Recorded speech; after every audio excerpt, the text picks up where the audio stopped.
Então, oi pessoal, bem-vindos à nova série do Change for Good Talks. Estamos hoje começando com o primeiro episódio da série Longevidade. Vamos agora daqui para frente falar bastante desse assunto. Então, bem-vindos. Eu sou Renata. Eu hoje estou toda de verde, com um óculos bem colorido, meus cabelinhos brancos. Estou muito adequada para falar de longevidade. Acho que sento aqui no meu lugar de fala, né, com os meus 64 anos, com muita satisfação e muito interesse em aprofundar muito esse assunto, porque realmente conheço muito pouco e nada mais gostoso do que ter pessoas assim tão interessantes como os convidados de hoje, para falar disso. Então, estou aqui com a Marília, ela vai se apresentar, e com o Tom também. Bem-vindos. Obrigada, Tom, Renata.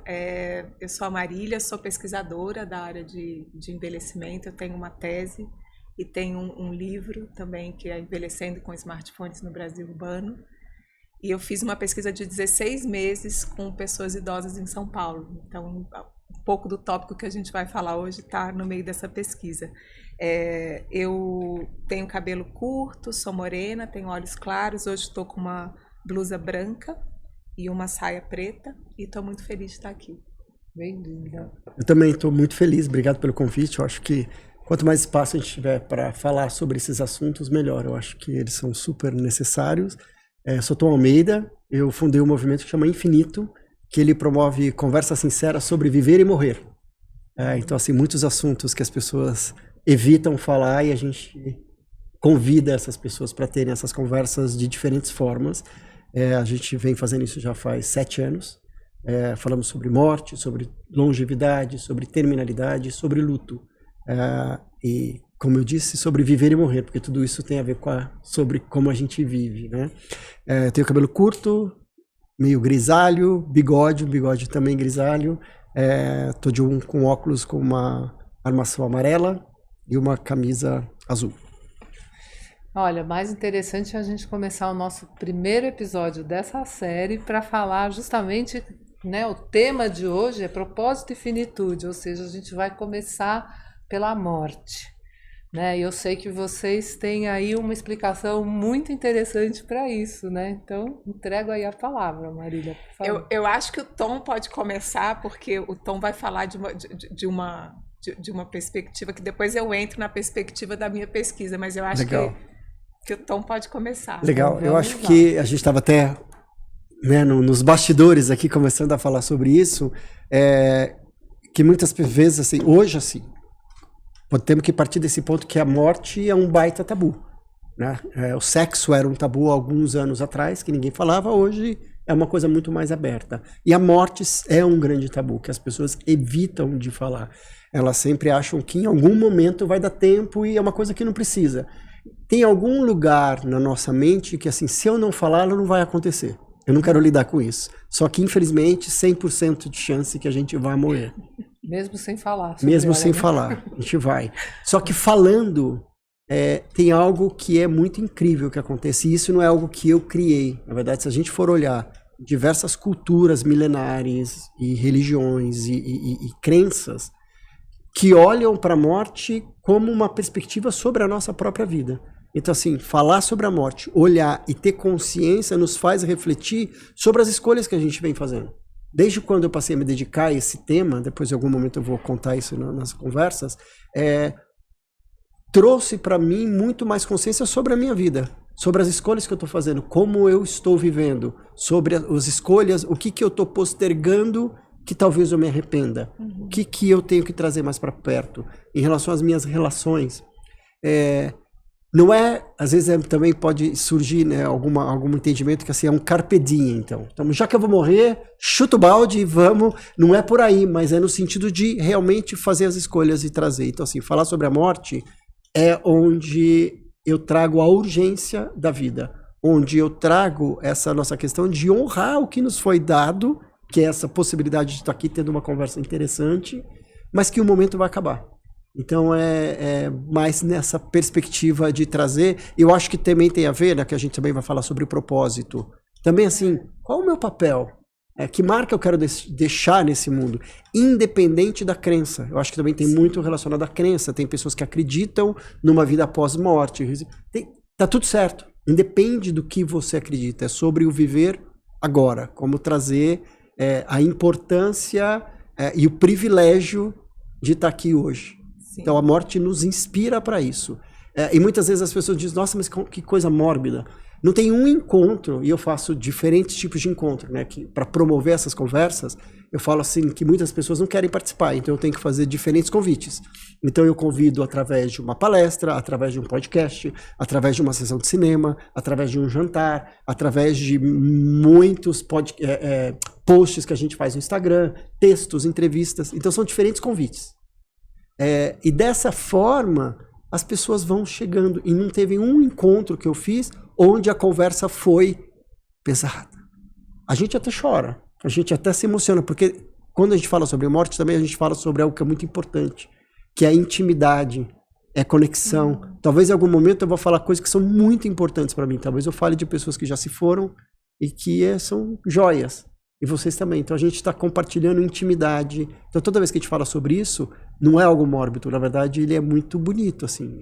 Então de toda a experiência que eu tenho é por esse caminho. Até só uma curiosidade, assim, vamos dizer, essa resistência a falar da morte, aceitar ela, que na verdade a única certeza que a gente tem é essa. E não tem muita... aceitando ou não aceitando, exato. Ela vem. Ela vem, quer dizer, ela é cultural no mundo todo, é uma coisa um pouco mais forte no brasileiro, que é muito do presente, né? Assim, do agora, né? Não tem um olhar de longo prazo muito para quase nada, né? Tanto, eu sei que existe uma resistência muito grande do brasileiro de olhar para uma previdência, né? Para um seguro de vida, tudo isso, não, mas por que eu preciso, né?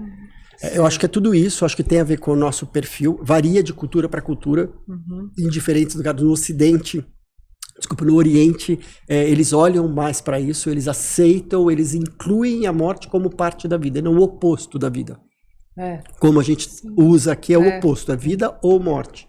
E lá é vida e morte, então a morte está incluída. Inclusive, por exemplo, na Índia, existem movimentos de pessoas que já estão no final, elas falam assim, elas mudam perto do Ganges, onde elas querem morrer ali perto, então elas têm toda uma cultura de esperar que isso aconteça. De se preparar. De se preparar para isso constantemente. E no Brasil, e também tem uma questão do catolicismo, né? Porque também se eu morrer, tem o risco de eu ir para o inferno.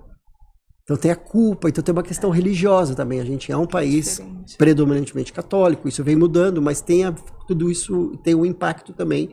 Tipo, não, talvez corra o risco de eu ir pro inferno. Então, não quero falar sobre isso. Enquanto eu estou em débito, né? Isso, como não falar, enquanto eu não estou... tem isso. Mas tem uma coisa...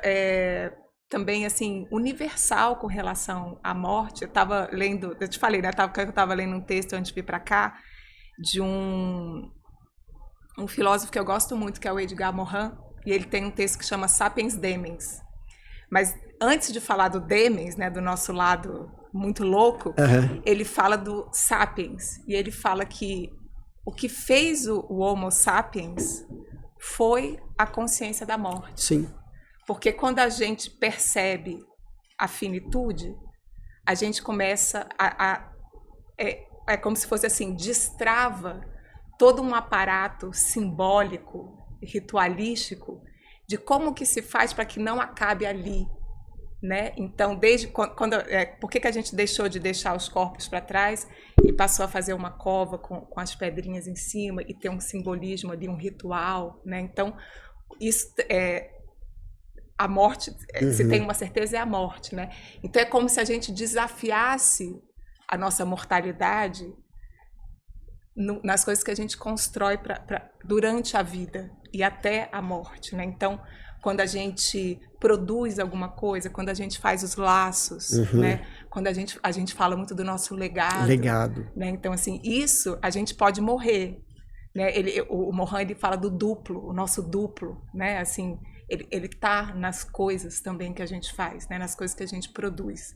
Então, isso é muito forte, né? De como a gente lida com a morte e como a morte pode trazer um outro significado para a nossa vida, né? A consciência dela, a gente tá manter a morte viva, né? Nas nossas ações e nos nossos pensamentos, ela traz um outro viés, que foi o que veio muito forte assim na minha pesquisa, né? Assim, o Tom, acho que você trata muito também, né, com famílias, com pessoas que estão se preparando para isso, e eu tratei dessa questão da morte muito relacionada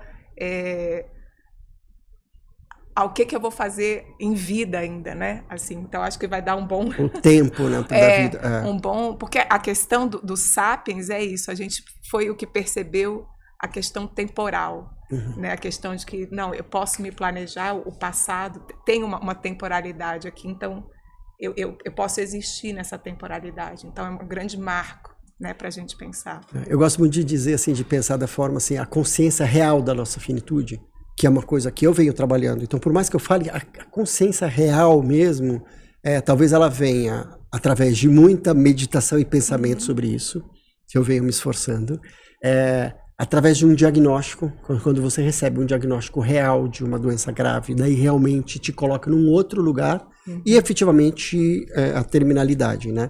Mas são esses momentos, ou de você criar essa consciência, ou quando alguém próximo, que te traz uma consciência, quando alguém próximo seu morre, de alguma forma, isso daí te traz mais presente, tipo, isso realmente vai acontecer.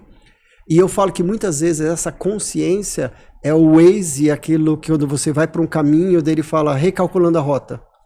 Daí você recalcula. Então a consciência da morte faz você recalcular a rota. Ou no mínimo fala assim, eu estou pela rota correta? Sim. Então daí sim faz pensar sobre o legado. Como uma pergunta assim, como que você quer ser lembrado? Isso é o tipo de pergunta que me traz para um lugar de falar, puta, lembrado quer dizer que eu não estarei aqui. E talvez se eu quero ser lembrado de uma determinada forma, mas eu estou vivendo de uma rota completamente diferente, falar, isso, eu preciso de tempo para construir isso, esse impacto. Essa ideia do Waze é sensacional. É maravilhosa, recalculando a rota. E tem muito a ver, porque, por exemplo, com os participantes da minha pesquisa, o gatilho da consciência era a morte das pessoas próximas. Isso. Ou dos pais, né? Eram pessoas idosas que estavam enterrando os pais, ou que estavam perdendo os amigos. E o legal é que o gatilho, a gente fala muito de pensar no propósito da vida, né? Mas a consciência da morte, ela trazia uma urgência. Isso. Que as pessoas paravam de pensar qual era o propósito da vida, elas começavam a pensar em eu quero viver a minha vida com propósito. E é viver o hoje, o amanhã, né? Assim, eu quero viver isso aqui com propósito, que é muito esse recalculando a rota. Totalmente, eu vejo essa voz assim, recalculando exato. a rota. Não, é perfeito, a total. metáfora é perfeita. E eu vejo, né? Tinha os primeiros GPS que eram em inglês, então era assim, isso. wrong way. Então traz essa consciência. Né? Tipo assim, Então eu já vou deixar uma perguntinha aqui para as pessoas refletirem, assim, se você tivesse consciência que esse seria o seu, que você tem 30 dias de vida, o que você mudaria? Então, se tiver que você mudar muita coisa, se a rota tiver que ser completa, tá na hora de você começar então a mudar. Pode ser que você provavelmente tenha mais do que 30 dias, mas caso você não tenha, talvez você não tenha tempo de mudar essa rota. Então assim, se você soubesse que você tem 30 dias de vida, o que você mudaria? Que legal. Acho que é uma wake up call, assim, eu uma acho chamada. Que é uma frase legal pra gente acordar e pensar, né? Isso. Assim, tipo... Você sabe que eu fiz uma rotina com meu filho por conta disso. Que assim, não importa o quão brigado, o quão furiosa eu esteja, ninguém sai de casa sem dar um beijo, sem... Sabe? Assim, sim. Porque eu falo, não, porque se você morrer quando você sair, ou se eu morrer quando eu sair... Eu não quero que a gente fique com o nosso último momento assim. Então, combinado não importa quão bravo. Depois a gente resolve, mas assim, essa nossa despedida de você ir para um lugar, ir para a escola, eu ir para não sei o quê, tem que ser. Então, esse exemplo seu é maravilhoso, porque é o que você está falando, né?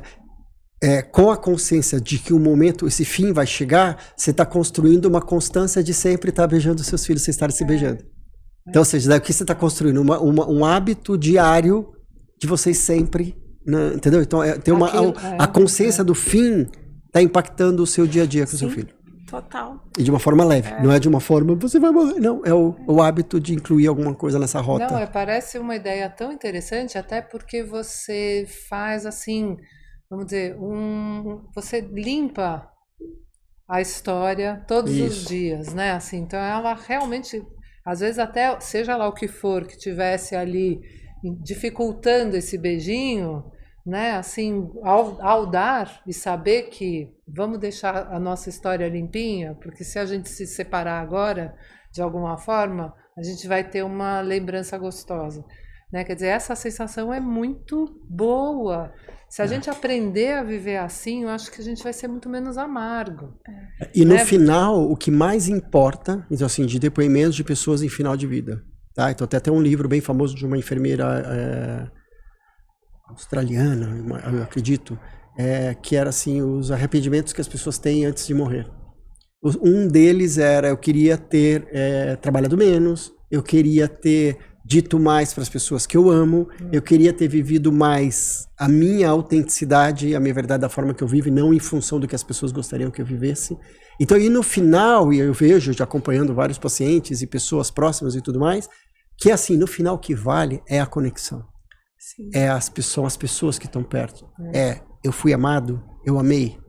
É sobre isso. E lembrado, não você lembrado, como eu vou ser lembrado, então tudo mais. Então é isso, é sobre construir as relações e colocar na perspectiva o que é importante. Uma birra naquele dia, o que é mais importante? Não, tem a mágoa, tem porque faz parte, mas tem algo além, maior que isso. Isso é uma coisa que a morte, ela é muito eficiente em fazer a consciência da morte. É você dar a devida dimensão às coisas. Isso é uma coisa que eu aprendi com as pessoas também, com as pessoas idosas com quem eu trabalhei. Quando a morte se aproxima, né, os pais, os amigos, aquelas coisas que eram muito graves, elas somem, elas ficam redimensionadas, porque a urgência de ajustar a rota e de fazer esses vínculos e de construir quem vai lembrar de mim, para quem que eu vou ter feito alguma coisa que vai fazer um legado, né, seja para os filhos, seja para os amigos, seja para o que for, tem esse caráter de urgência. Então essas coisinhas que a gente às vezes, né, se ocupa delas assim enormemente, elas são redimensionadas, né? Por quê? Porque entra a variável tempo. Então, quando a gente tem que otimizar o tempo, tem que estar consciente do tempo e do mistério, né? Que não sabe se o tempo é... A gente sabe que a gente está envelhecendo, né? E que um dia a gente vai morrer. Isso. Se nada acontecer, a gente vai morrer muito velho, mas ainda assim... Vai morrer. A gente vai morrer. Então, o nosso tempo vai ficando menor. E a nossa urgência vai ficando maior. Teve aquela época que a gente tinha coleções de livros de autoajuda, né? E que muito da fala era sempre, né, viva o presente, né? Em vez de você ficar se amargurando com o passado, ou se apavorando com o que vem pela frente, viva o presente. E tinha muito aquela fala do viva hoje como se fosse seu último dia, que é um pouco o que vocês estão trazendo aqui. Com o nome morte, que a gente entende como uma coisa tão pesada e que a gente pode passar a entender como um tremendo aliado, né? Sim. Porque, exatamente, se você vivesse todos os dias como se fosse o seu último dia, você dá outro peso para tudo que está em volta. Né? E com certeza você vai construir um passado bonito, muito mais leve, né? Você vai olhar para o seu passado ele foi construído, até errei aqui o tempo das coisas, mas não é. Se a gente todos os dias faz esse movimento positivo, a sua história toda é muito mais positiva. Aí você está construindo um futuro leve também, porque você não está... A gente se amarra muito em muita bobagem, né?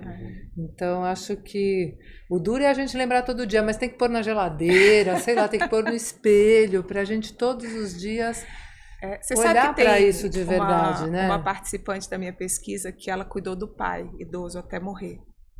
E ela falava para mim, Marília, por causa do meu pai, eu penso na morte todos os dias. E isso me faz viver melhor todos os dias. Que legal. Porque ela falava, eu acho que a gente tem que pensar na morte, porque se a gente não pensa na morte, a gente não vive como se deve. Né? Olha que bonito, né? Porque é quase, vamos dizer, naquela linha de fazer limonada do limão, quer dizer, ela está num momento duro, assistindo uma dor. Eu falo assim, que eu brinco, né? Que eu falo assim, quero pegar tanta carona nas dores alheias para que eu não precise ter as minhas, sabe? Assim, se eu pegar um pouco... Porque aí se a gente aproveitar para aprender com isso, né? Quer dizer, você às vezes não precisa ter a situação dentro da sua vida, Mas se você olhar com o outro, até com essa empatia, você pega uma carona, né? Sei lá, quem sabe eu preciso levar menos trancos aí na vida para ir aprumando e ir para o que realmente faz diferença, né? O que importa. Eu só queria alertar uma coisa, porque assim, é uma conversa boa que a gente está tendo aqui, gostosa, e alertar assim, também que a gente e honrar as pessoas que estão passando por isso, Viviana, porque assim, a gente está falando de uma forma leve, mas é muito difícil. É muito desafiador. Então a gente está olhando que a morte, como ela vai impactar. Mas ela traz também muito sofrimento. Mas quando eu consigo olhar e aceitar o fato de que ela acontece, ela se torna mais possível. Então em nenhum momento eu quero glamorizar ou tornar mais leve, não, é assumir. Então assim, eu falo claramente sobre morte, não tento maquiar, colocar debaixo do tapete, daí no final falar, isso é morte. Não, é sobre isso que a gente está falando. Então só lembrar que é extremamente desafiador, e por ser desafiador, porque mexe naquilo que é mais importante pra gente, na hora que a gente está vivendo, por exemplo, no contato da perda do pai dessa pessoa que você entrevistou, naquele momento extremo, porque também a gente tem pouca prática em ser vulnerável, né, de demonstrar emoções e tudo mais. Chega numa hora, a dor é tão grande, de tristeza física, porque também cuidar de uma pessoa em final de vida é extremamente cansativo fisicamente e emocionalmente. E daí você deságua, daí você tem coragem, porque você não consegue mais resistir a se declarar, a pedir perdão, a fazer declarações. Então é um momento, também tem uma beleza da intimidade, mas ela tem sofrimento. E Então pode falar. Não, só para terminar, daí essa que você falou da sua amiga, né? Eu comecei a me envolver com esse tema por causa das mortes que eu vivi. Então assim, teve a morte da minha mãe, depois a morte de um primo muito querido que morreu muito jovem, e a morte do meu pai. Ter vivido as mortes e cada uma daí eu fui me aproximando do tema, foi que mudou completamente a minha vida. Então assim, a morte me trouxe o meu propósito, né, que é o tema. Eu resolvi me dedicar porque o que eu entendi, a morte em si não tem o que fazer, ela vai acontecer. Todo o entorno a gente pode mudar. Eu falei, aqui eu tenho atuação, que é sobre dignidade. Quanto mais a gente consegue promover uma morte digna, e dignidade tem a ver desde como eu gostaria de ser cuidado, o que eu quero. Então as pessoas ao meu redor têm que saber o que eu quero. Todos os desejos, né? Todos. Desde o cuidado até pós-morte. Pós-morte, né? E tudo mais. E quanto mais dignidade, mais eu vou proporcionar a possibilidade de um luto mais saudável. Porque o luto é um processo natural. A gente tem que viver. O luto é um rompimento por um vínculo afetivo importante. Então vai doer. Mas o que você está dizendo é que assim,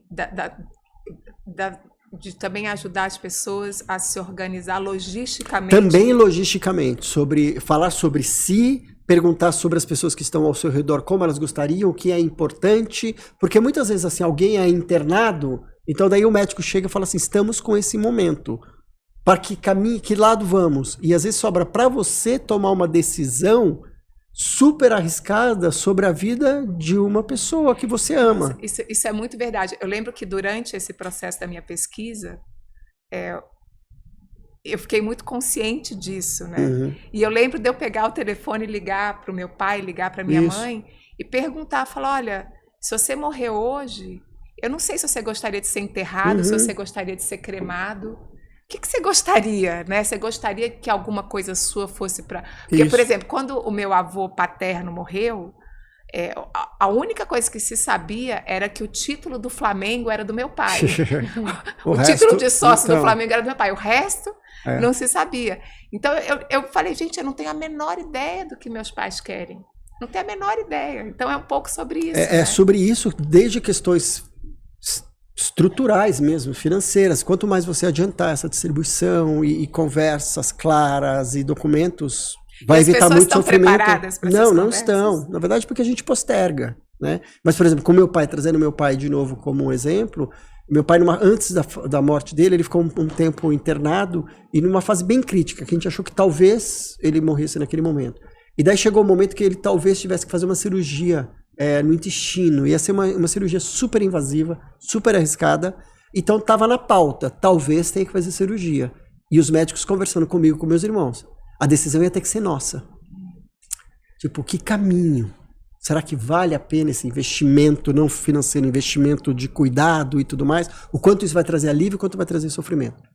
Ainda bem que não foi necessário, a gente não teve que tomar essa decisão, mas depois que passou tudo, meu pai voltou à consciência, já em casa, eu falei, pai, o que o senhor lembra? Ele não lembrava quase nada.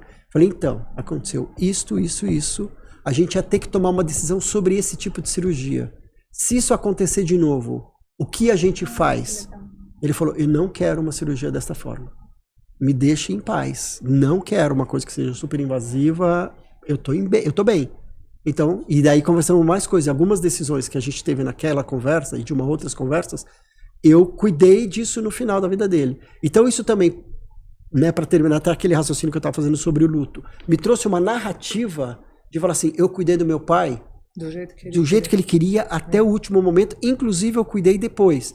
Porque depois que ele morreu, eu fiz a barba do meu pai, eu cuidei do corpo dele. Então, porque era o ritual que eu tinha com ele. De fazer a barba, no banho quando eu ia visitar, de fazer a barba dele, ou a gente ir junto num barbeiro. Eu quis esse momento pra gente. Ainda era uma forma de, ao último momento, de eu cuidar do meu pai. Então, isso traz uma narrativa de acolher esse luto que ajuda a ficar mais possível. Tem sofrimento? Tem, mas daí quando eu conto isso, também me dá uma alegria. De falar, putz, eu consegui fazer isso. Com a minha mãe eu não consegui tanto. Sabe? Então, porque minha mãe veio antes, a morte dela, então daí eu fui aprendendo e me envolvendo mais com o tema. Então a morte, as minhas mortes, as minhas dores, eu transformei num projeto, num trabalho, no meu propósito. Tipo, trouxe sentido pra minha vida. E você também fez um ritual, né, nessa despedida, que é essa coisa, por exemplo, do Mohan, quando ele fala, né, no começo. É esse momento que permitiu a gente destravar a nossa potência ritualística. Ritualística, né? É super importante. De resolver as coisas. Vocês estão falando, eu estava aqui pensando que eu não sei se procede a minha dúvida. A gente está sempre falando disso do ponto de vista de quem está morrendo ou do ponto de vista de quem está tendo alguém, um ente querido morrendo, né? Porque eu, uma época, participei há muitos anos atrás, era uma sessão de terapia mesmo e era um ritual da morte, onde Sim. eu estava morrendo. Naquele momento a experiência era comigo. Então eu morri, tá bom? Eu tô aqui deitadinha lá no meu caixão, sei lá, e as pessoas se despedindo, né, de mim e tal. E eu, assim, para mim, o que mais me pegou era imaginar meus filhos eram pequenos, Sim. então assim, pensar nos meus filhos Sim. ali se despedindo de mim, nossa, me arrebentou de um jeito. E aí, enfim, sei lá, saio lá do ritual, a gente conversou, confesso que eu não lembro nem tanto, porque acho que eu fiquei tão, assim, mexida com me imaginar como mãe causando uma dor nessa proporção Sim. num filho, né? E aí, isso ficou na minha cabeça ali guardadinho, falo, quando for minha vez, sei lá, de verdade, né? Como é que vai ser, enfim. E num outro momento eu vi uma outra senhora contando e ela falava assim, eu acho que morto não tem vontade, sabe? Morreu, não tem vontade.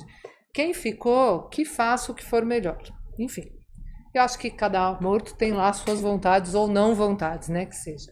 Mas aí eu fico sempre pensando, eu falo, nossa, como é que vai ser hoje? Meus filhos já estão adultos, eu tenho certeza que o dia que eu for embora, lógico, sempre gera uma tristeza, mas não é na proporção deles pequenos, nem para eles, nem para mim, né? Porque eles têm a vida deles, acho que... E a gente tem, graças a Deus, se mantido também sempre com o nosso... com os beijinhos antes de sair, a gente está sempre com as coisas em dia, então me dá uma certa paz nesse sentido. E aí, outro dia cheguei a pensar, fazer testamento, o que eu vou fazer, e para mim, o que eu mais queria era dar autonomia para os meus filhos fazerem aquilo que eles conseguirem na hora que eu não estiver aqui. E não ter uma lista do que eu preciso que eles façam por mim, entendeu? Para mim, eu falei assim, como que eu faço? Acho que eu vou deixar uma carta de intenção, olha... É o testamento vital. Esse é um testamento, o nome disso é testamento vital, que assim, dá voz para o momento que você não vai ter voz. Que pode ser desde você estar viva, por exemplo, se eu sofri um acidente agora e fui para uma UTI, de algumas decisões. Então assim, daí o que é prioridade, quais são as pessoas que você gostaria que estivessem próximas a você, quem você não gostaria que estivesse próximo, como eu gostaria de ser cuidado, assim, faça tudo não importa a sequela, ou não, para mim o limite é esse. E é um documento que você faz conversando com o médico e com o advogado, mas você abre. E a importância desse documento são as conversas que vão abrir. Eu acho bonito isso que você está falando, por exemplo, que eles decidam por mim. Mas, ao mesmo tempo, eles já estão sofrendo uma dor da perda da mãe e tudo mais, que é gigante. E eles ainda têm que tomar algumas decisões burocráticas. Que talvez que daí também você pode colocá-los, talvez, em conflito. Porque o filho 1 acha que deve cremar. O filho 2 acha que tem que enterrar. O filho 3 acha que... E daí pode gerar um conflito, ou não. Então, e além do mais... De uma certa forma, você dá esse presente que meu pai me deu, de falar assim, eu estou fazendo o que ela me pediu. Então, a gente tem essa coisa de honrar. Eu estou honrando, eu estou honrando o pedido. Eu estou fazendo por ela. Então, isso também traz para eles uma narrativa de cuidado. Do que, será que realmente... Meu, que horrível. Acho que eu não conheci minha mãe direito, porque eu não sei exatamente se ela preferia isso ou não. Também você pode abrir algumas janelas, algumas portas aí de angústia. O que você quer é trazer o menor sofrimento possível, a menor angústia possível. Porque já vai ter, porque tem um sofrimento, vai ter um sofrimento. Só que tem várias questões burocráticas que elas não precisam participar para você viver só aquilo que é essa dor. Legal você me falar isso, porque eu fico pensando assim, na minha... Vamos dizer, se eu for muito autêntica nesse momento, que eu deveria ser, né, fazendo esse documento, acho que eu diria assim, se isso não for duro ou difícil para vocês, eu gostaria, assim, doa tudo que servir para alguma coisa, primeira coisa. O que não servir, crema. E transformem isso na coisa mais leve possível. Não precisa me jogar para lá ou para cá, tanto faz.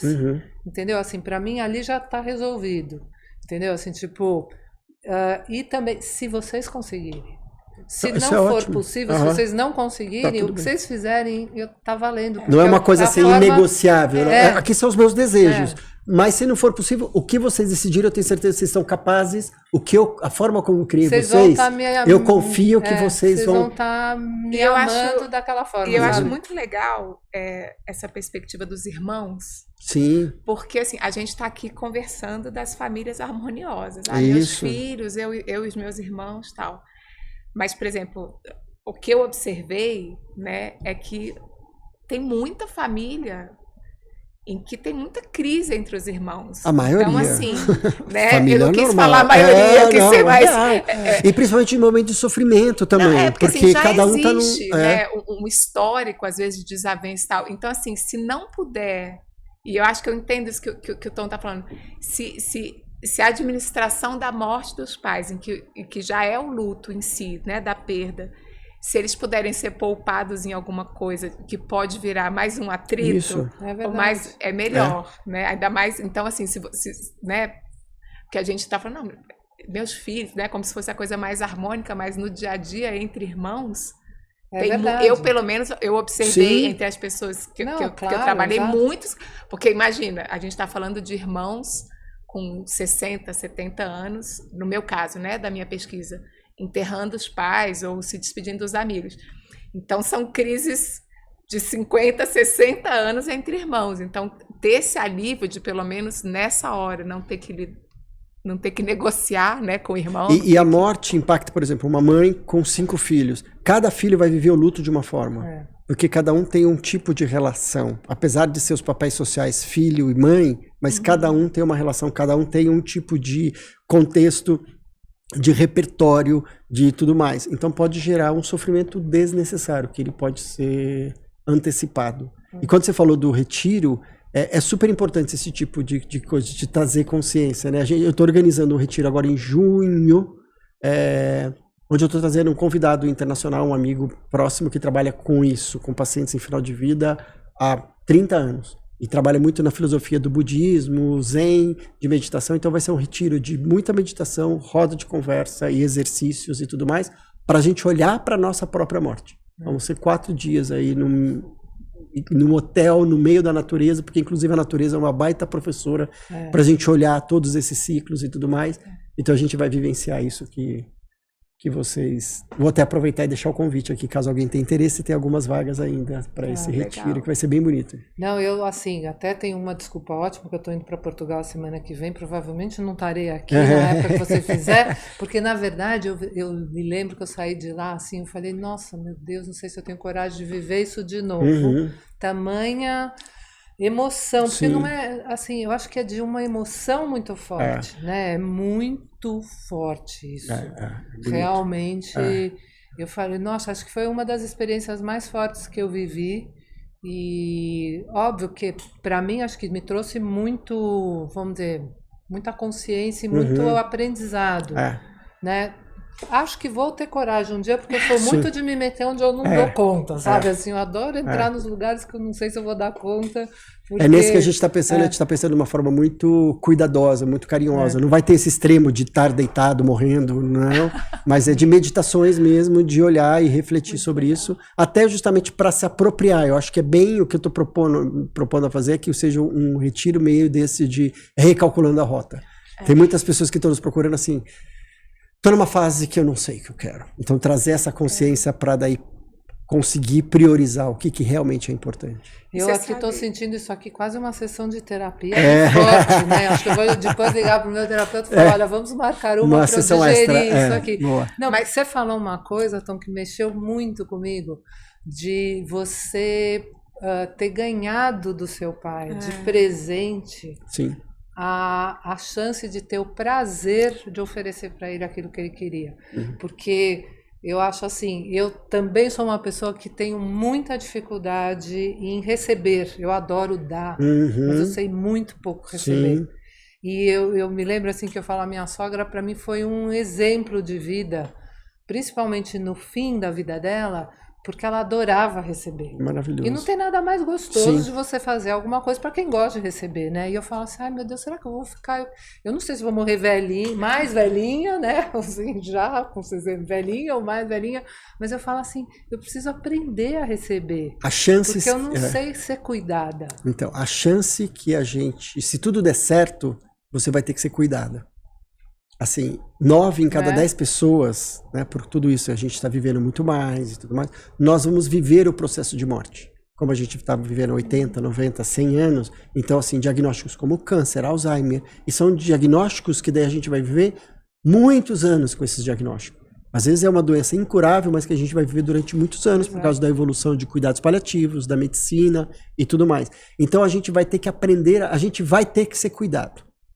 Então, é algo que você tem que começar a aprender. Eu tenho feito isso. Eu acho praticado. Melhor você cancelar a sua viagem e fazer o retiro comigo. O retiro dele, acho melhor. Não, tem filho e neto lá que eu não vou resistir, sabe? Assim, não, mas é sobre isso, é uma prática de como que a gente começa a praticar nas pequenas coisas, de aprender, pedir ajuda, de poder ser cuidado. É uma prática porque a gente vai ter. E daí, se a gente não sabe ser bem cuidado, o fardo, o desafio de quem vai cuidar é gigante. Pois é. Com meu pai, eu tive uma experiência maravilhosa. Meu pai, assim, ele recebia, a gente cuidou dele, era um prazer, assim, ele se entregava, era lindo. A minha mãe, a gente não teve que cuidar tanto, mas minha mãe tinha muita dificuldade. Então a gente falava, se fosse ao contrário, se fosse a minha mãe aqui, não meu pai, seria muito mais desafiador para todo mundo. Porque a gente tinha um prazer em cuidar, ele recebia bem. E eu falo isso, falei, puta, meu pai foi um ótimo professor. E agora eu só tô precisando praticar o receber. Eu acho louco, eu falo, como que a gente, quando a gente gosta muito de dar, como que a gente não aprende a receber? Porque se a gente gosta de dar, é porque pessoas recebem muito bem aquilo que a gente faz. Né? Então eu falo assim, é um contrassenso. Quem gosta de dar não saber receber. Você tem que... né? Que equilibrar, né? Exato, e agora a gente começa um novo episódio que a gente vai falar sobre como aprender a dar o suficiente para falar eu mereço receber. Isso é um outro episódio inteiro, né? Nossa, é sobre merecimento, a gente sentir gostosa. Que eu posso dar, mas eu não posso receber. Então isso é uma sessão, já que você vai ligar para o seu terapeuta, marca 2 sessões. Marca 2, com certeza, com certeza. Mas você sabe que essa questão, né, da morte... também tem outras mortes, né, que eu acho que a gente vai tendo que lidar enquanto a gente vai envelhecendo. Para mim, o que apareceu muito forte, assim, como um gatilho muito próximo da morte, como a morte mesmo, foi a questão da aposentadoria, por exemplo, né, assim, como que o fim, né, do papel social. Da vida profissional. O que eu faço com isso, né? Assim, que eu sou agora. E literalmente, assim, as pessoas... Eu vou ser um morto-vivo, né? Ou eu vou rearrumar, né, a minha vida aqui para eu ter que é o que, né, eu falo, para viver a vida com propósito, né, assim. Então foi uma das dificuldades, e você está falando dessa coisa do retiro e tudo, tinha que ter um retiro também para as pessoas que estão lidando com essa morte. Isso. Porque é muito difícil também, né, uma coisa que deixa a pessoa mesmo, quem sou eu, né, será que eu fiz bem feito? Ainda mais porque uma particularidade de muitas pessoas com quem eu conversei é que a saída do mercado de trabalho, a aposentadoria, muitas vezes não foi pela porta da frente. Sim. Não foi com os louros, né? Pela missão cumprida, não. Muitas vezes foi até consequência de dadismo, né? Consequência de... eu sofri uma pressão, então acabei pedindo para me aposentar. Então, como é que a pessoa lida com isso também? Como é que ressignifica isso também? Não, e que eu acho super legal você provocar isso, que não sou eu mesmo que vou conseguir falar disso, mas tenho certeza que é isso que a gente tem que trazer luz, que é diante do fato de que a gente está indo mesmo, que a gente conseguiu mesmo essa conquista de alongar a nossa existência aqui, como é que a gente dá conta de existir com qualidade, com dignidade, se a gente está excluído de alguns espaços, como o espaço do trabalho e outros espaços de convívio. Quer dizer, tem aí um desafio gigantesco que eu não tenho ideia por onde está indo, mas eu tenho certeza que vocês já estão olhando para isso, né? Vocês que estão construindo esse lab que em breve aí vai estar pronto aqui para trabalhar com isso depois, até num momento seria legal você comentar um pouquinho sobre isso, né? O Lab Nova Longevidade, que a Choca e o Instituto Beja estão co-criando,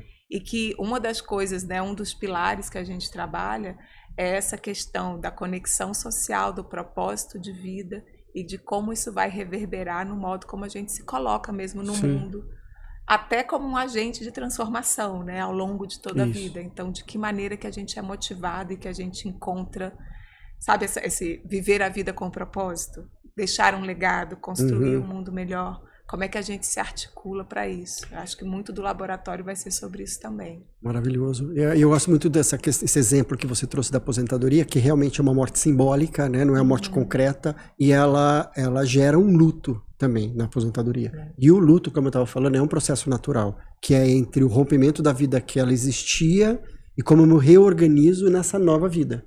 Então é um novo capítulo. E tem uma dor.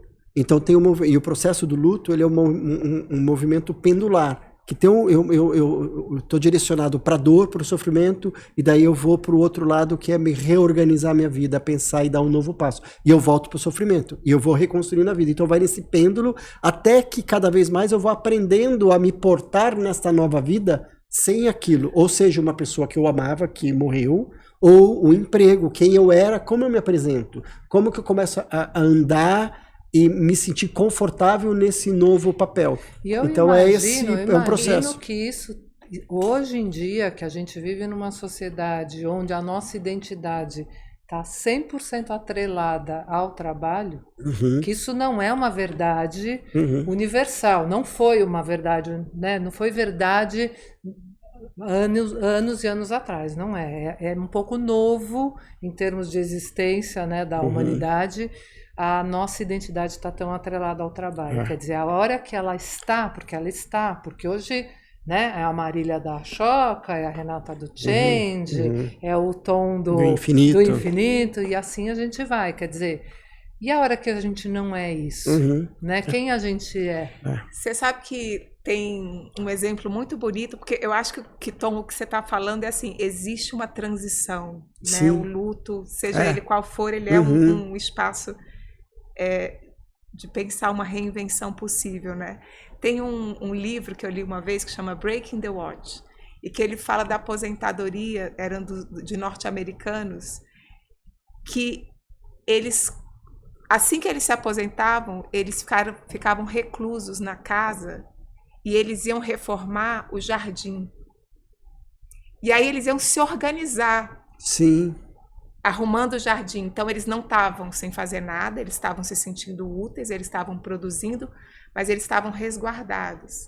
Então, eles faziam um projeto da reforma do jardim de dentro das casas, e quando eles concluíam essa reforma, aí eles voltavam para a comunidade, iam se engajar nas atividades, iam fazer as coisas. Mas eles precisavam de uma rotina, de uma atividade, dessa coisa meio reclusa, e olhar para dentro. Assim, que ao mesmo tempo eles estavam salvaguardados, que assim, eles não estavam sentados no sofá vendo televisão, eles estavam produzindo, mas num resguardo, para depois eles poderem, ainda, né? Quando eles estavam prontos, eles saíam. Era tão bonito assim. Eles estavam se ressignificando, na verdade, né? É isso mesmo. Que lindo. Depois quero a dica do nome do livro. Como chama? Chama Breaking the Watch. Daqui a pouco, a minha memória não está muito boa, mas daqui a pouco eu lembro. Mas depois que você lembrar, a gente anota e divulga isso, porque pode ser uma leitura bem legal para muita gente, né? Perfeito. Nossa, que conversa gostosa. Já estamos mais tranquilos para morrer? Viver. Nossa, viver. Estou mais animado para viver e espero morrer com dignidade. Sim. E que demore bastante para chegar essa data ainda, mas quando chegar que eu não tenha arrependimentos. Essa é a minha meta. Esse é o plano. Esse é o plano. Dignidade sem arrependimentos. Nossa. E o seu, Renato, qual é o plano? Meu plano, eu acho que antes de morrer, é aprender a receber. Eu acho que é uma coisa que eu preciso muito. E assim, em relação à morte, eu tenho a impressão, como eu me sinto, eu gosto muito do que eu faço, eu me sinto muito realizada porque eu ganho esses presentes, que são essas conversas maravilhosas com vocês, assim, eu ganho esses presentes quase todos os dias, de poder estar envolvido e conhecendo pessoas que olham para a vida com profundidade, sabe? Que eu falo assim, que não vieram a vida a passeio, né? E que isso para mim, nossa, me dá um sentido de vida tão grande. Então, eu não me sinto assim, não vai me causar uma dor pessoal o dia que eu for embora, assim, eu me sinto, vamos dizer, fazendo aquilo que eu queria fazer da vida mesmo, então tô em paz com isso. Como diz Gilberto Gil, eu não tenho medo da morte, eu tenho medo de morrer. Ele fala, né, que a morte, quando eu tiver a morte, eu já não vou estar mais lá, mas o morrer eu vou estar, então eu tenho medo do processo de morrer, eu tenho medo de morrer, eu não tenho medo da morte. Por sinal, seu óculos é muito lindo. Muito obrigada. Faz parte vamos dizer, vamos também brincar mais com a vida, né? Então é um óculos muito de brincadeira. Muito lindo. Eu fiz essa coisa só para te testar no sentido de saber receber, porque tem muitas pessoas, né, principalmente mulher, você elogia, ela fala, é baratinho, eu comprei numa promoção. Nunca aceita o teu tava só te testando nessa arte de receber, entendeu? Muito obrigado. Porque daí normalmente saí bem? Super bem, super bem. Esse não foi baratinho. Então, né, porque todo mundo, imagina é baratinho, ou é velho, não, sempre. Não, esse não foi baratinho. Não, você ele se apropriou. Relativamente novo, ele tem 1 ano. E você se apropriar. Não, e você sabe que quando eu comprei com a minha irmã, a gente estava passeando, e aí eu falei assim, nossa, mas eu não tenho coragem. Ela falou, lógico que tenho. Bom, resumindo, eu achava que era muito atrevido.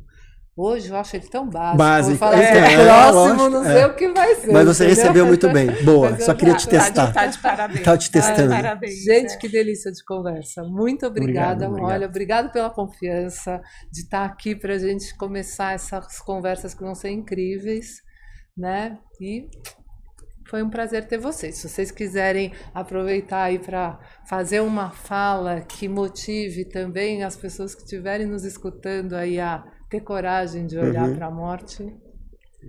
Tom, você começa, eu não tenho nem roupa. Eu acho que eu queria agradecer as pessoas que estão aqui nos ouvindo, que chegaram até o final. Então, assim, foi um prazer, eu acho super importante. Espero que essa conversa tenha te tocado, tenha te inspirado. Queria convidar as pessoas para seguirem, a gente gera muito conteúdo muito legal no @infinito.etc, que é no Instagram, e ali tem um hub de YouTube, podcasts e tudo mais, tudo lá, então no infinito.etc.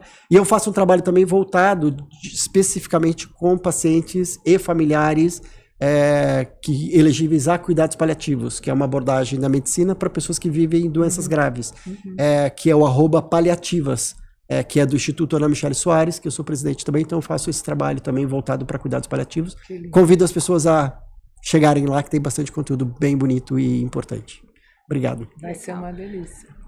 Então vou fazer também um convite, né? Bom, primeiro, eu sou fã do site do Infinito, de tudo, assim, porque legal. não só o conteúdo, mas a viagem visual, o modo como... A gente se preocupa. É uma delícia, assim, eu super recomendo a visita. E eu tenho um site também meu, que chama marilhaduque.com, onde tem um pouco das pesquisas, e deixo super de novo o convite, assim, para as pessoas procurarem. A Renata, acho que vai depois colocar o link desse laboratório que a gente está co-criando, a Choca Instituto Beja, porque é um espaço para a gente pensar a longevidade juntos, né? Então, incluindo a consciência da finitude, né? O modo como a gente está no mundo. Então, fica também o convite. Bom. Nossa, gente, super obrigada. Foi uma delícia estar aqui. Espero que a gente volte a fazer outras conversas dessas que foram muito boas. Muito bom. Obrigada pelas dicas todas. Né? E meu terapeuta que se prepare. Beijos. Obrigada. Tchau. Tchau.